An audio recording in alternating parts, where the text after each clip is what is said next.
Rajkot Ahmedabad national highway ફરી બન્યો ગોજારો અકસ્માત।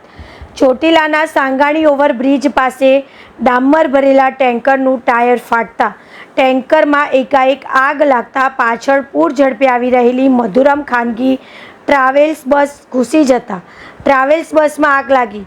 આગ એટલી વિકરાળ સ્વરૂપ ધારણ કર્યું કે 4 મુસાફરોના ઘટના સ્થળે જ ભડતું થઈ જતા કમકમાટી ભર્યું મોત, જ્યારે અન્ય 10 જેટલા ઈજાગ્રસ્તોને સારવાર માટે ચોટીલા સરકારી હોસ્પિટલમાં ખસેડવામાં આવ્યા છે।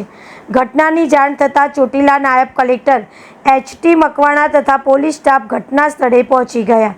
આ ગમખ્વાર અકસ્માતના કારણે હાઈવે બંધ કરવાની ફરજ પડતા ટ્રાફિક જામના દ્રશ્યો સર્જાયા હતા। ભાવિક પટેલ, લીંબડી।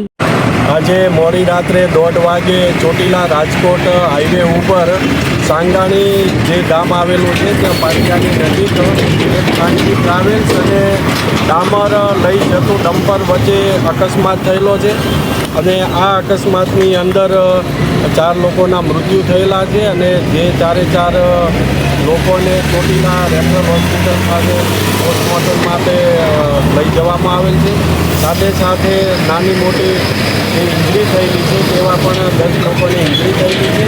એ તમામને 108 દ્વારા રાજકોટ સિવિલ હોસ્પિટલ ખાતે ખસેડવામાં આવેલા છે અને તમામની સારવાર ચાલુ છે। બસ ક્યાંથી ક્યાં જતી હતી?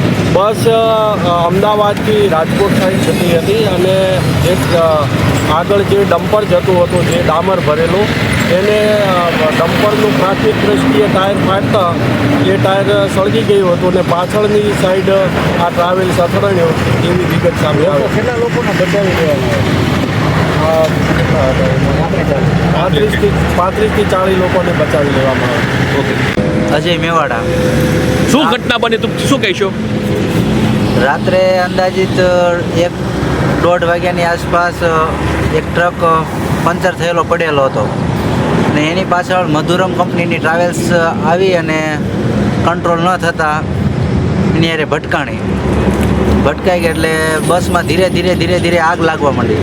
એટલે પછી ત્યાં બાજુમાં પેટ્રોલ પંપ છે મારે, ત્યાંથી હું ફાયરના બાટલા લાવ્યો પણ આગ ડામર ટેન્કરમાં ભરેલો હતો એ ડામર ઢોળાતો હતો, એના કારણે આગ વધારે વધતી જતી હતી એટલે કંટ્રોલ ન થતી અને બસમાં આગ વિકરાળ રૂપ લઈ લીધું, જેમાં 4 માણસો ભડતું થઈ ગયા હતા અને બાકીના માણસોને અમે બચાવી લીધા હતા। જે 4 માણસો નીકળે એવી પોઝિશન જ ન હતી। કેટલા લોકોને અંદાજે બચાવી લેવાનું? અંદાજિત 20 થી 25 માણસોને કાચ તોડીને બચાવ્યા હતા, કાચ પાઇપ અને ધોકા વડે તોડી અને બચાવી લીધા અમે।